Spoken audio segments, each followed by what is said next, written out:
right, welcome everybody to another edition of Think with a Drink. This is the weekly webinar series brought to you by the Aries Foundation for Financial Education. And this one this is more for Craig and I than for anybody else. So the audience who might be here with us or listening later, this is 2022, a retrospective, sort of the topics, the things that we talked about, some of the stuff that what is that, prognosticated on, right? That is the way to say that. Ooh, big word there. Wow. I get Scrabble points for that. and and of course the beers that we drank. So we'll go through all of this before we get started with this fun little topic here. Again, a checklist. Just know we are recording this. We do share it on our YouTube channel. We share it on our website. We just ask that everybody keep the microphones muted. It should just be Craig and I on the screen there. There is a chat box, so if you do have any questions, please drop them into the chat box. And my co-pilot, who I'll introduce in a second, was here to join me. We'll make sure that we get those answered. Speaking of your pilots for tonight's journey, my name is Tom Alessi. I'm the president of the Aries Foundation. I have been in financial services this is now my 24th year. I am an investment advisor. That means I act as a fiduciary whenever given guidance or advice to my clients. I want to bring my vice president, Craig, if you can introduce yourself. Sure. So I'm Craig Richardson. I've been in financial services a little over 19 years now, and my specialty is working with families to help them define their financial goals and have a better relationship with their money. You see, I had that number right that time. See, so it does, I do get there every now and then with that. Craig will be chiming in because this is just us collaborating on all the stuff that we talked about this year. But like I said, if there are any questions in the chat box, feel free to drop those in. We told you that Think with a Drink is brought to you by the Aries Foundation for Financial Education. You can visit us on the web. It's www.ariesfoundation.org. We are a nonprofit. We are dedicated to the mission of trying to help everyone have a better relationship with their money.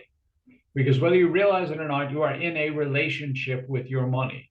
And just like every other personal relationship that you have, there are behaviors and triggers that cause us to act sometimes a little bit irrationally when it comes to dealing out on money and our finances. That's all myself, Craig, the rest of our team tries to do is help everybody have a little bit more understanding of the whys and the inputs and the behind the how I'm dealing with my money and my finances. But check us out at the website. You can visit us and we're certainly happy to answer questions at any time. Mm-hmm. Disclosures. There's a lot of words on the screen. I am not going to read them. Just know we're a nonprofit. We do this for educational and informational purposes only. All we ever ask is that if you are going to share our content, which is if you choose to, and we absolutely encourage everybody, go to our YouTube channel, like us, follow us, subscribe to us. We're also available on Facebook, LinkedIn, Twitter, and Instagram. So choose a channel, right? Whatever's to your liking, go follow us, find us, like us, spread the word. We're trying to get the word out to everybody. We ask that if you share any of that info, you do it in an educational manner. We always suggest that if you ever have questions, whether they be of a legal, tax, or financial matter, that you seek out the help of a professional. All right, so leading us off this evening, we call this Think with a Drink. The idea is that we try to make the topics, let's say, Craig, a little bit less intimidating, not as overwhelming for everybody. Yeah, a little easier discussion. Right. There we go. An easier discussion. I like that. An easier discussion. It's much softer. It's a nicer way to say that. We can't think of a better way to do that to get relaxed and casual than if we have something nice and cold to sip on.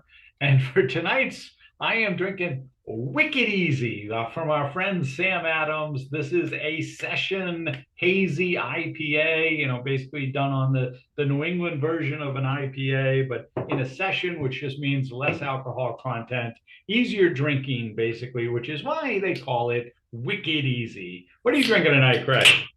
I went to my Treehouse Variety Pack, and I have Electric Skies.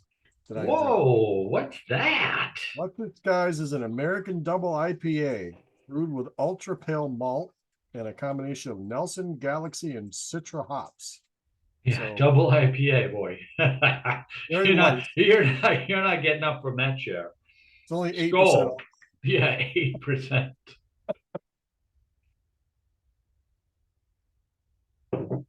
Good though. Boy, I can imagine. That's wicked easy going down. All right. So our agenda for this evening, we're gonna touch on, what we talked about early in the year, our Where in the World series that we did. A little bit on the crypto Inferno, just because this is something I have been following deeply. And then, the beers that we drank, right? We'll go through some of that. The recession is coming, which was one of our higher, more popular topics that we did. This again, a little bit of that prognostication. I don't know if I said it right that time. Some of the special guests we had, and then what's ahead for us, right? So this is a retrospective, it's a look back. That's the idea here. So what did we talk about early in the year, Craig? Well, a lot of it because what happens when people come out of the holidays, New Year's, what are we doing? Well, we were talking about goal setting. Goal setting, resolutions, all of that. Like how to get a handle on, budgeting and cash flow and tackling debt and securing and setting financial goals, all that stuff. We talked about all of it, into the March timeframe, really, because it was trying to get a handle on it. Again, resolutions, that's for us, that's little promises I make to myself. So, it's not something that I have to really worry about because I know I can break a promise to myself, which is what happens for most people with their resolutions. I don't know that we're going to do the same thing this year. We'll talk about that at the end in terms of what we're doing and what it is, but that's where the focus was. A lot of this was on some of those real basics. We didn't branch too much into, we talked a little bit about financial missteps, right? That was the Groundhog Day thing, right? How do I keep repeating the same financial missteps over and over and over again? And how do I sort of break that cycle in terms of doing things? Mm-hmm. I'm getting a drink, so. Okay, so this is a good time to reflect back for everybody. See, how did you do with some of those goals you set at the beginning of the year? Where are you at with those things now? Yes. And did you repeat some of those same mistakes? Right? Did you end up doing, a lot of times we talk to Craig always mentions the hamster wheel of debt, right? Right. Well, that's what happens is we maybe pull ourselves out of the position and then turn around and step right back into it because we bought something that we maybe didn't need immediately today, right now, but we had to have it, and we took on debt again. Yep. And this is a time when people take on a lot of debt. I mean, there's no slowdown in the shopping that's going out there right now. Correct. And everything's more expensive, so we're probably taking on more debt. Mm-hmm. So these were some of the factors, some of the things that we were talking about in terms of dealing with that. So again, as Craig said, it's a good time to reflect back on the year. Look at, hey, how did I do? Did I hit it? Did I set myself goals? Did I hit those goals? Did I come close? And be thinking about that as you go into next year. Like what am I going to do? What do I want to have? What do I want to achieve? If I didn't do it this year, what can I do next year to make that happen? Right. And why? Why did you fall down? Sometimes it's because we try to change too much. Right. Oh, I'm going to make a whole financial future. Well, maybe just get a hold of your savings account. Yeah. Set up an emergency reserve account. Start doing stuff, that way. Little steps along the way helps to achieve those goals. Absolutely. Mm-hmm. So where in the world should I retire? So we had a lot of fun with this one throughout the year. We started really, really basic with this, which was best places to retire in the US. And I think for that one, yeah, we did the summer shandy. This was the Black Hat summer shandy that we were having with that one. And we were just looking at the general USA, right? And it was like the top 10 places to retire in the US and all the different iterations. And then as we were going through the list, Greg, what we realized is like the lists are so very, very generic that they're not focused. Right. So then we realized, well, gee, if we're going to do this, we're going to come back and do this. We need to be looking at specific areas and finding, those specific regions or metro areas in each of the locations inside the US, because otherwise it's just way too generic of a list. Right. And for me, go ahead. I would say, I think we come up with some criteria based on, if you're going to retire, some of the things that be important: cost of living, quality of healthcare, all those things. And actually, I was kind of surprised at some of the locations that did pop up. So it was a fun one to do. Yeah, and then as we got later on and started to learn our lesson, we realized that we should have put, local breweries into the list as well. So we were doing that as well. And then the other part of it was the top 10 places to retire in the world, right? And for this one, I think this was shipping out of Boston. It was Jack's Abbey shipping out of Boston, which was kind of a tie-in there with it. But the number one, which really, when you talk to people, when you say it for the people who have looked at it and thought about it, it's not a surprise. It was Portugal. Portugal was the number one country on the list. They, just there's so many different things that add up between cost of living and healthcare and other factors. Ease of transportation in terms of where you're trying to get to. That Portugal just came out. It graded out above everybody else in terms of the list. But I mean, that might be one we revisit at some point. The whole retiring abroad thing. I don't know that we get too much on that, Craig. I think we get more into the U.S. into the domestic question than we do abroad. Yeah, because I think we did two different segments on retiring in the United States. We only did one on retiring abroad. However, what was really interesting is people that I talked to, clients I have and stuff like that, especially people who are looking to retire early, the retiring abroad question came up a lot. And the big Right. reason for that is because of the whole medical insurance piece. You can't get on Medicaid until 65, Right. Medicare, right? So if you're going to retire at 59 or 60, what do you do for health insurance? And a lot of these other countries have universal health care that you can actually get into the system on. So it was really an interesting way of maybe bridging retirement, maybe not there permanently, but maybe, for a few years in the beginning. Oh, it's an interesting way to look at it. Yeah, maybe we go back and look at that and maybe do something along those lines in terms of sort of looking at ease of countries based on healthcare and criteria just for that sort of subset of the population. Start your vacation early. Yeah, that's one way to do it. What was next? Okay, so this is, crypto that says burn, baby, burn, crypto Inferno, basically, which we did back May timeframe, I want to say, June, somewhere in there, where literally we were talking about this, and then crypto started just, you know, the crypto winter, the crypto downfall, the decline, the complete, unleashing of just madness and chaos in the crypto world just followed right behind us. We kept Just trying to be say careful. it wasn't our fault, right? I was going to say, be very, very careful. You want to be, it's not our fault. We didn't advertise crypto.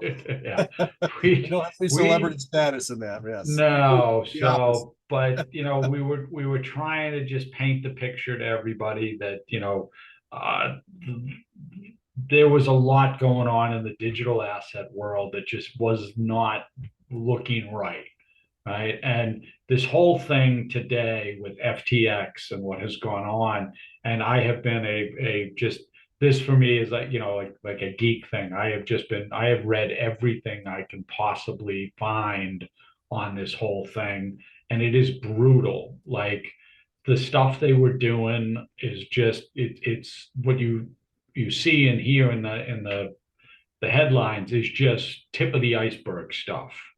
I mean, Well, I also think that, FTX is just the first. I don't think we're done burning here on the, well, so specifically those that are non-US based Mhm. exchanges. So what they were doing, in our world, what is called front running.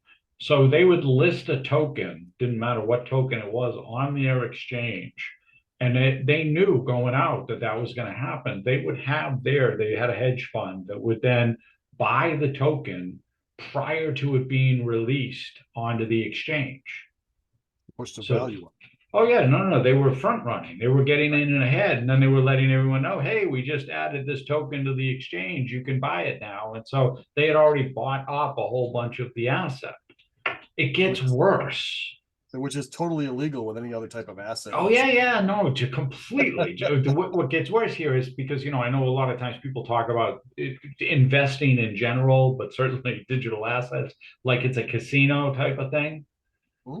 At least with a casino, like if I go and make a bet on tonight's game, God bless, I thought I knew who was playing too, but now I don't. I don't. I don't remember who's playing tonight's game. But anyway, if I would made a bet on tonight's game, the casino at least has to have that bet. And if they take too much, they'll offset it. They'll play the other side because the line will move, or they'll get another casino to back them up if they take too much action one way versus another, right? Hmm? FTX actually at some point was taking orders on Bitcoin and not buying Bitcoin. They were just holding the paper. Doing a Bernie Madoff event. Yeah, they were pretending to buy Right. Bitcoin for people. Like they didn't have it. So when the turnaround happened and they're like, hey, we want our Bitcoin, they're like, well, we don't have any Bitcoin, right? What are we going to do? So, I mean, I mean, some of the stuff was it's just staggering that's there. And we don't want to drag Bitcoin into it because, one of the things it's interesting that's come out of this is this whole thing about, cryptocurrency being this anonymous thing, it's used by shadow organizations and money laundering and people who are filtering money around the world, right? Because that's the whole idea behind it, because it's not backed by a government or whatever the case may be.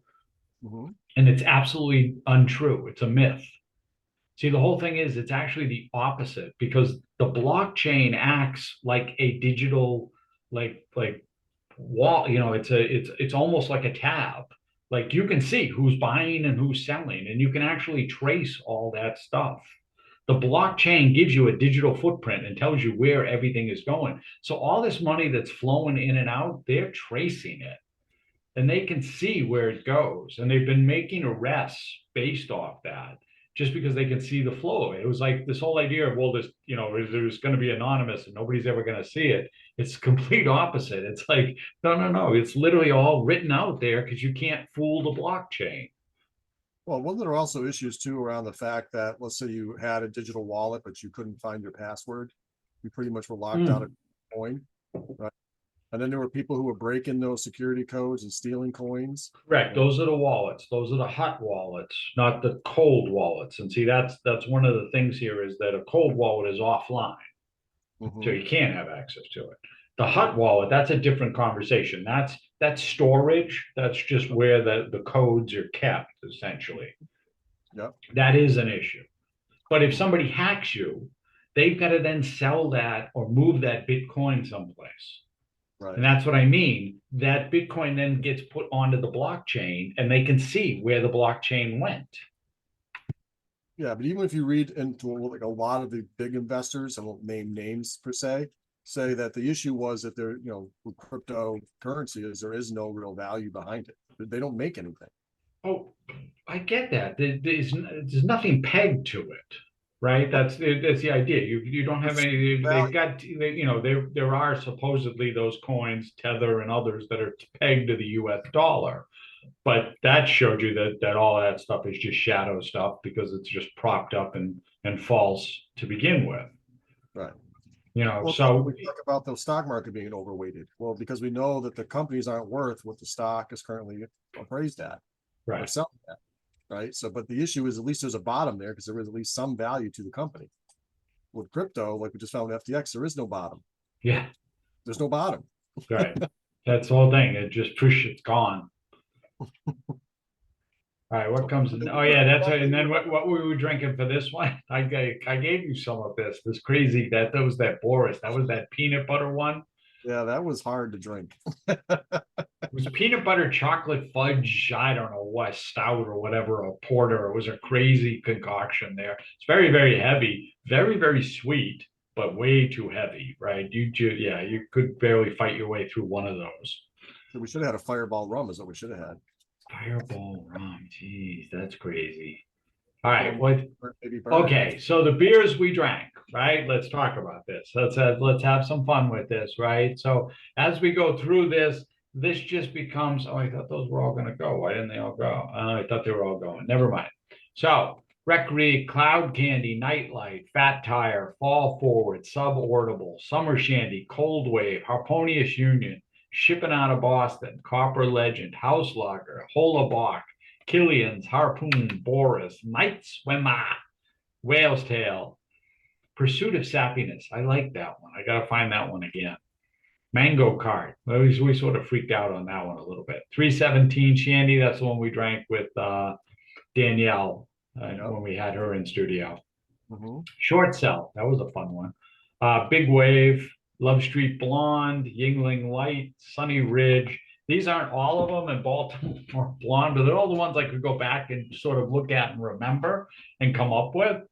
So these were a lot of beers, and we're going to try to do this in a little bit more, sort of category and fun with next year. That's part of this, and sort of trying to tie the whole thing together. So in all of this, as we went through, what was the number one beer maker? Who had the most appearances, do you think? Do you want to guess who had the most appearances on our shows last year? It's going to be either one of two. It's either going to be Sam Adams or it's going to be It wouldn't be Sam Adams. We barely had Sam on. Okay, then I'm wrong. So Treehouse or maybe Jack's Abbey. So there you go. So the beer with the most appearances in our wheelhouse was Jack's Abbey last year. We had a lot of Jack's Abbey. Jack's Abbey was very kind to us. They gave us some beers to sample and to have on the show. So we were certainly taking advantage of that. So of all the beers that you can remember that you have, and tying it sort of to the show, not necessarily, you can do it one way or the other. What was your most favorite beer? But what was the most favorite beer that you had with a show, if you can remember? What was your favorite? I don't know. Okay, so I'm going to give you a second. I'll tell you mine, then you can sort of think of it as you go through yours and try to recollect with all the beers that you drank. Right? Yeah. Mine was the Ola Bock. This was the Destination Iceland, because we tied it into saving up for my dream vacation. And one of my dream locations that I've always wanted to go to was Iceland. This was you and I having a whole Blue Lagoon conversation, right? But Destination Iceland, it's one of those places. This was a Jack's Abbey brew, so it sort of ties in with the most appearances. And we were, it's the destination. They use beers from around the world and sort of get the recipe and sort of brew it at Jack's Abbey, just like the brewery in another part of the world is doing. So I thought that was really cool. And I thought it was a really cool, the beer was okay. It was like a Christmas beer, but it was still, I thought it tied in well to the where in the world, saving up for our dream vacation thing. Well, mine was, and I'm a cider guy, and yeah, who made this one, but you gave me this one. It was a cider beer. It was a cider donut. The Down East. Down East, that's it. Cinnamon donut. That was my favorite. Cider donut. Yep. I went and bought another pack of those on my own. So there you go. See, but they're tough to find. I'll tell you that. They do run out because they only have them for a limited time and then they're gone. So just know that. But no, those are cool. So that's what the beers we drank. That's the fun we had, and we're certainly be adding to the lineup next year, and hopefully get some more in and get ourselves out to some places. All right, so one of our more popular episodes was The Recession is Coming, The Recession is Coming. And again, this sort of goes hand in hand with the, hey, when you're right, what happens. But, we're still telling you. And the Fed did it again, right? The Fed raised rates again, and more pain is coming. So we're not back into bear territory in the S&P 500 yet, but we're close. We started the year, that was one thing I didn't touch on at the beginning of the year, the market right out of the gate, January 3rd, we hit an all-time high, 4796, something like that, almost 4800 on the S&P 500. And it's been straight downhill from there. We really have just barely busted above 4,000 a few times, But we've been in this, what do they like to call those tranches, right? The 3,800, 39 to 4,000 roughly is what we've been running at. And now it's starting to look at which way is this going to break. And that's really the idea here is, what's going to happen here as we go into January, and which we're going to break one way or the other. And Well, you and I are, go ahead. I would say I think a lot of it's going to depend on how fourth quarter earnings go. That's really going to be an indicator, because the job market was huge through the summer and into the early fall. Started trending down a little bit the last month or two, with a little bit more market uncertainty. But I think it's really going to be, now on industry performance. Yeah, and we won't get those numbers until the end of January. Right. So, Yeah, so that, yeah, that's the idea. Mm-hmm. That end of January, early February timeframe is when, well, this is our show. We can say when the shit hits the fan. Who cares? It's our show. We'll say that. I can always bleep it out later if it's yeah. But that's the thing. Are you absolutely 100% right on that? Because that's what's going to be the thing that's going to move this. And if the numbers are like we expect, then that's what's going to happen. Well, I think the last couple of years, few years, people haven't really cared so much about earnings because the stock market was just running up and up and up and up. So you're more worried about value than you were about earnings. But now with the stock market running down, it's a matter of, well, now we're looking for earnings. Right. So because you want to make sure the underlying investments are going to be there. And then also future projection. Yeah. Coming out of this year, what's your projection for next year? Right. So because that's what's going to be tighter.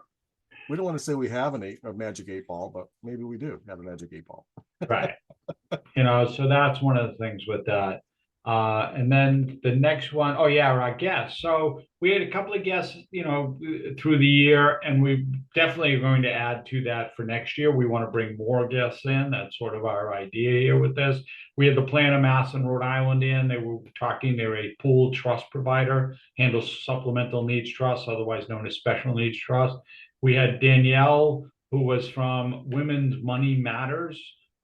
They are a women's financial coaching, help women of low income and minority groups, trying to help them get their act together and understand what they're doing from a financial perspective. She was great in terms of a lot of the material, a lot of what she was saying, and really was sort of for you and I was just like this was exactly the same message, the same sort of wording and what we were talking about in terms of that. And then we had our friends from the Perkins School for the Blind in. We like to have conversations with some of the organizations to help employers try to be better at their hiring practices, being more open and engaged, have more accessibility. God bless, I almost lost that word. Well, I think go ahead.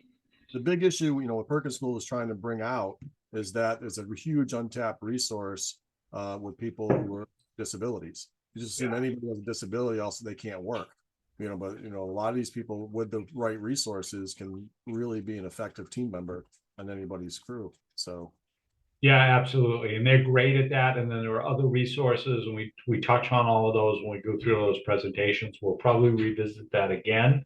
We'll probably revisit with some of the other organizations that we do that with, because like Craig said, we really believe in the whole idea of accessibility, and that if you're not employing or looking at the possibility of hiring somebody, whether they have a disability or or are differently abled, you should be looking at it as an employer. Mm-hmm. All right, so what's to come for us? I don't know. Right? What's on tap for next year? Well, we don't know, right? So that's sort of the fun. But a lot of times for us, and just so everybody understands, when we do this, a lot of times we're getting, as Craig said, it's feedback from people that we're talking to, from clients that we're having conversations with, from some of the organizations we present to, that these are questions and topics that come up to us on a regular, frequent basis. And that's sort of how we start forming the topic for Think with a Drink. It's just, hey, this is what I've been asking about. This is what I've been thinking about. And we just sort of take that and sort of put it together. So if you ever have any ideas or thoughts, or gee, hey, I think this would be a great topic, or, I got a lot of my friends asking me about this, let us know. We're happy to put it on. You're happy to try to do it in some format or show and episode, and trying to get that out there. Yeah, I think the other thing we'd like to do too is do more on location type stuff, right? So if you are a local brewery, or even a local restaurant who wants to feature your organization, reach out. We'd love to do live taping from your location and talk about what you have on tap. Absolutely. That's a great point. So one of the ones we lost was the live episode we did at Treehouse, just because we didn't understand the whole idea of what that was trying to do, and it didn't record, even though it said it was going to. So, but we'll be better at that now. We understand it. So we will be able to do that and share that in other places. But as Craig said, yes, going on location, being live at some place is always a fun thing, and we'd love to do that. All right, part of what I do, part of our message, part of what we try to do for everybody is sort of give you that clear vision of the road ahead.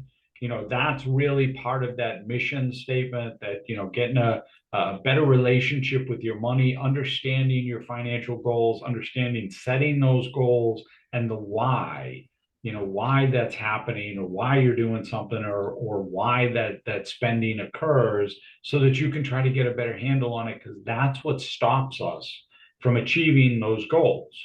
We're talking money and finance, but when we get into goal setting, a lot of times it's any goal that we're trying to set for ourselves. And I was really trying to steer away from saying, we want to Think with a Drink on the road. I didn't want any law enforcement following us around. Yes, no, that's not the case. Yeah, so we can't do a drive-through drinking, right? Yes. Drive-through.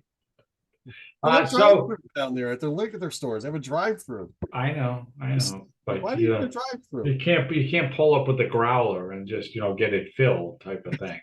But for anybody out there who has questions, your own individual stuff, we're here. That's what we do. It's really about a conversation about you, about your goals, what's the most important to you, and what you're trying to do. You can shoot the QR code, or you can copy that link that's on the bottom of the screen. That gets right to our schedule. You'll get one of Craig or myself. It'll just automatically let you set up a time that works for you, and let's have a conversation. How can we help you out? How can we get you on the right path? Now is a great time to do that as we head into the new year, and you want to start focusing on what's important to you. So what's on tap for the rest of this year? Nothing. We're done. This is it. This is our last show for the year. No more. We're off for the holidays. That's it. Happy New Year. Happy holidays to everybody. We wish you all the best. We won't be back until the 12th of January. That's when the next show will take place. By that time, we'll have the lineup in place and everything else that goes with it. But for the next 3 weeks, we're off. It's holidays. It's shopping, God bless, shopping and football.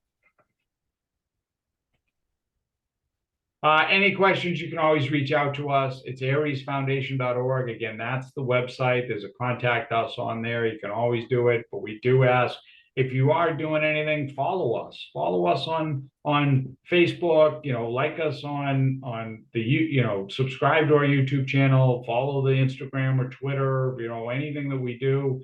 We're really trying to get the audience out there. So that would be great for us if you can do that. If you do have questions, you can email us. It's info@ariesfoundation.org. And the last thing is there, again, that QR code. You can just scan that, and that'll get right to our calendar and schedule a time. Any questions for us, Craig? I have nothing in the chat box at this time.